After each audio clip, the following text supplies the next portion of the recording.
안녕하세요. 우드게스토리 냥이올릭입니다. 오늘은 아이들의 화장실 문제행동 유형을 나눠볼 건데요. 오늘 나눈 아이들의 행동 유형에 따라서 그 교정 방법을 다음 시간에 다루게 될 거예요.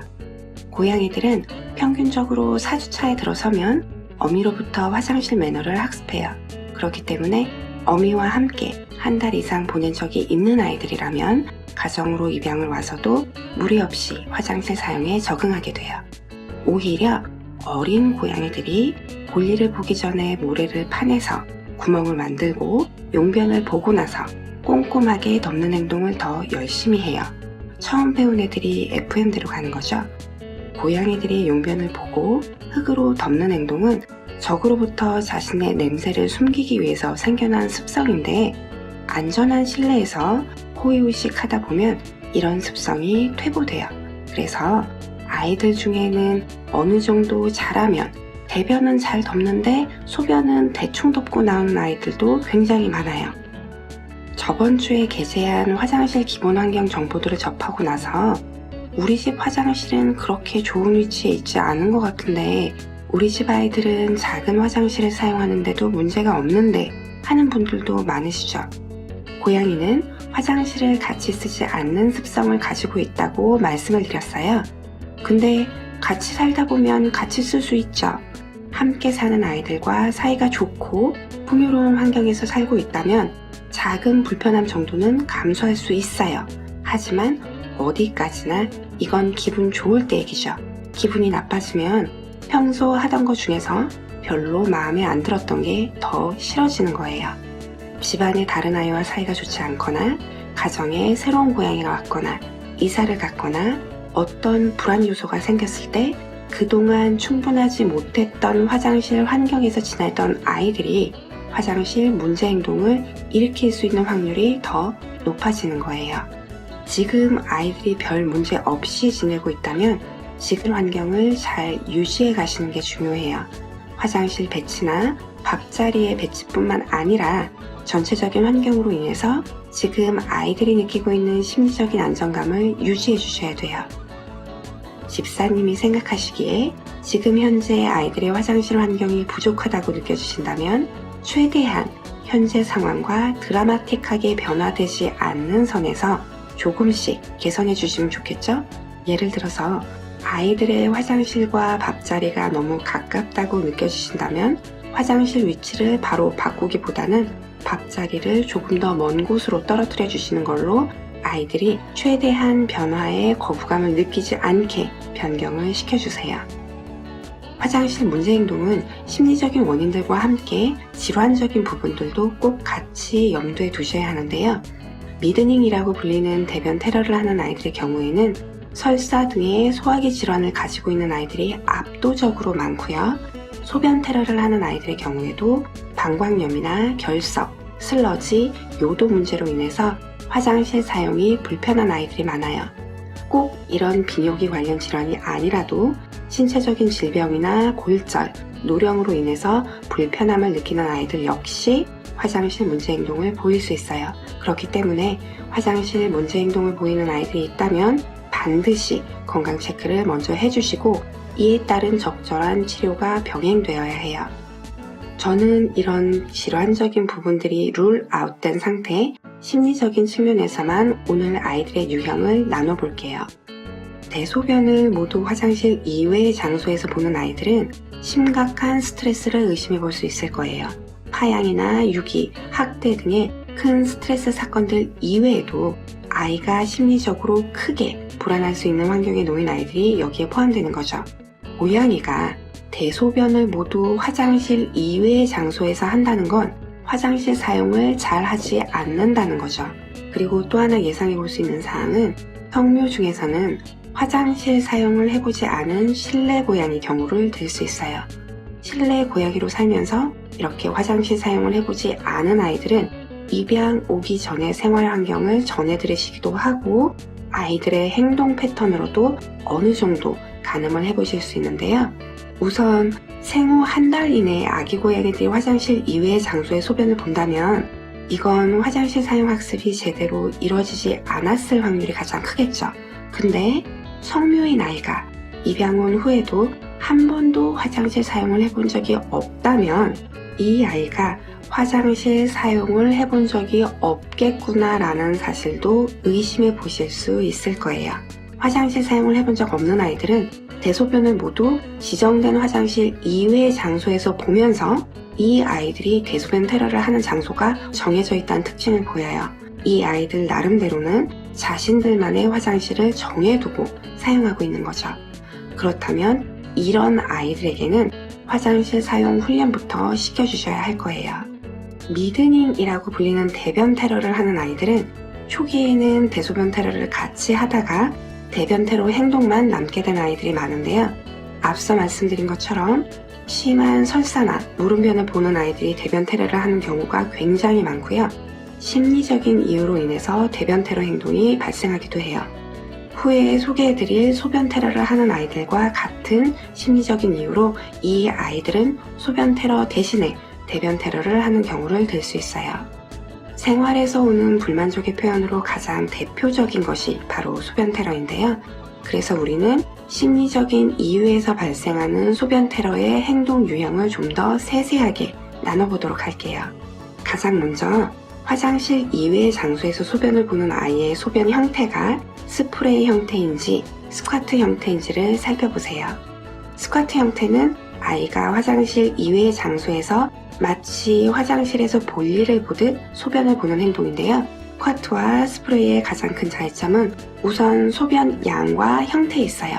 스쿼트 형태로 소변 테러를 한 아이들은 바닥에 고인 소변의 양이 이 아이의 평소 소변 양인 경우가 많아요. 그리고 장소 역시도 정해져 있는 경우가 많아요. 가장 인기 있는 장소들은 주로 침대 위, 소파 위, 옷가지나 방석 위 같은 폭신하고 편한 자리에 볼일을 보는 경우가 많고요. 폭신하지 않아도 조용하고 구석진 곳에 보는 아이들도 있고 완전 개방된 바닥 한가운데 보는 아이들도 있어요. 이전에 화장실을 잘 사용하던 아이가 이렇게 스쿼트 형태로 화장실 이외의 장소에 소변을 보기 시작한다면 가장 의심되는 건 방광염을 비롯한 신체적인 질환이에요. 특히나 스쿼트 형태의 소변 테러는 스프레이 형태에 비해서 신체적인 질환에 더 연관이 되어 있는 경우가 많아요. 방광염 등의 비뇨기 질환으로 인해서 스쿼트 형태의 소변 테러를 하는 아이들은 소변량이 적고 혈류가 섞여 있거나 할 수도 있어요. 그리고 화장실 환경에 대한 불만족의 표시로도 스프레이 형태보다는 스쿼트 형태가 더 자주 발생해요.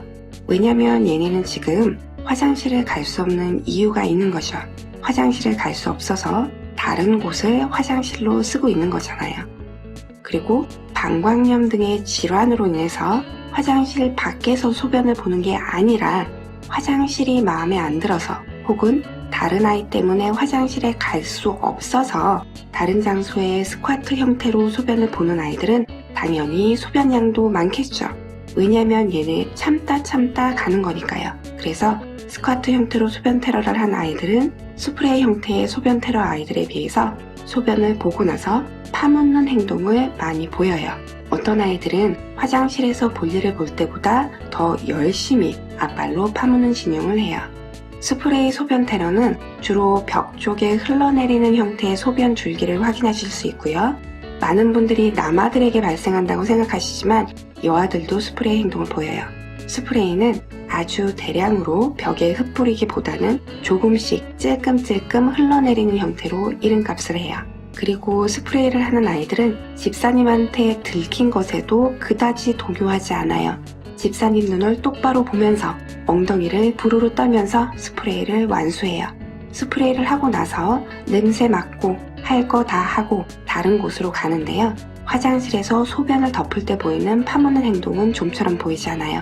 왜냐면 얘네는 여기 화장실 아닌 거 알고요. 냄새 묻히려고 의도적으로 한 행동이기 때문에 묻을 필요가 없는 거죠. 스프레이 행동은 대부분 심리적인 이유로 발생하는데요. 고양이들의 대표적인 마킹의 행동이기 때문이에요. 그래서 장소 역시 자주 발생하는 장소가 있기는 하지만 특정 스프레이 장소가 딱히 정해지지 않는 경우가 더 많아요. 소변 보기가 목적이 아니라 영역 표시의 개념이기 때문에 소변량도 많지 않아요. 아이들의 스프레이 행동이 목격되는 가장 흔한 상황 중에 하나는 집안에 새로운 양이가 들어왔을 때예요. 스프레이 행동 자체를 문제 행동이라고 단정짓기도 하시는데요. 영역 동물인 고양이들에게는 새로운 누군가가 왔을 때 자신의 존재를 알려주는 행동 중에 하나로도 사용되기 때문에 처음 한두 번 스프레이 행동이 일어났다고 해도 너무 좌절하진 마세요. 불만족의 표시일 수도 있지만 나름의 커뮤니케이션이기도 하거든요. 스프레이 행동을 하는 아이가 새로운 고양이와 사이가 나쁘지 않게 잘 적응하고 있다면 스프레이 행동도 줄어들면서 없어져요. 따라서 초기에 이런 한두 번의 스프레이 행동이라면 화장실 테러 자체보다 두 아이의 관계 개선에 좀 더 초점을 맞춰주세요. 이번엔 소변 테러가 일어나는 장소로 한번 나눠볼게요. 스프레이 형태의 소변 테러가 일어나는 장소가 랜덤이라고 말씀드렸지만 종종 스쿼트 형태의 소변 테러 역시 랜덤 장소에서 발견되기도 해요. 스프레이인지 스쿼트인지는 그 아이의 성격을 어느 정도 대변해준다고 볼 수 있어요. 사이가 나쁜 고양이들을 예로 들어볼게요. 극단적인 비유를 하자면 때리는 아이는 스프레이 행동을 더 자주 하고요. 맞는 애는 스쿼트 행동을 더 자주 보여요. 스프레이 형태의 소변 테러가 일어나는 장소가 랜덤이라는 건 여기저기 자신의 강력한 냄새를 남겨두는 행위예요. 여기에서 우리가 유추해 볼 수 있는 건 뭘까요? 왜 이 아이는 집안에 자신의 냄새를 강력하게 남겨놓으면서 안정감을 찾으려고 하는 걸까? 이 질문에서 출발해 보시면 이전에는 집사님께서 발견하지 못했던 아이의 성격의 한 부분을 발견하실 수 있어요. 아이가 자신의 존재감을 어필해야 하는 외로움이나 소외감, 자신감 결여 등이 있지 않은지 확인해 보실 수 있어요. 장소가 랜덤이면서 스프레이 형태가 아닌 스쿼트 형태로 개방된 곳에 소변을 본다면 화장실을 이용할 수 없는 심리라고 생각해 주세요. 다른 누군가의 눈치를 보면서 최대한 빠르게 적이 나를 향해 오는 것을 지켜보면서 볼일을 봐야 하는 상황일 수 있다는 거죠. 장소가 랜덤이면서 스프레이 형태로 문제 행동을 본다면 영역 접수의 심리라고 이해하실 수 있는데요. 여기저기 영역 표시를 한다는 걸 호전적인 심리로만 접근하는 것도 무리가 있어요. 어떤 경우에는 자신감이 떨어진 아이들이 자신의 존재감을 어필하기 위해서 영역 표시에 열을 올릴 수도 있다는 거죠. 그렇기 때문에 스프레이 형태도 스쿼트 형태로도 아이들의 성격에 따라서 다르게 영역 표시의 형태로 발생할 수 있어요. 소변 테러의 장소가 정해진 곳일 때를 살펴볼게요. 스프레이 형태가 아닌 스쿼트의 형태로 테러를 하는 아이의 소변 장소가 정해져 있다면 이 장소는 지금 현재 이 아이가 가장 마음 편하게 볼일을 볼 수 있는 장소인 거죠. 그렇다면 이 장소에 화장실을 놓아주시거나 아니면 현재 소변 테러를 하는 이 자리를 아이가 화장실로 인식하지 않게끔 장소 인식 변경 훈련을 병행해 주셔야 할 거예요.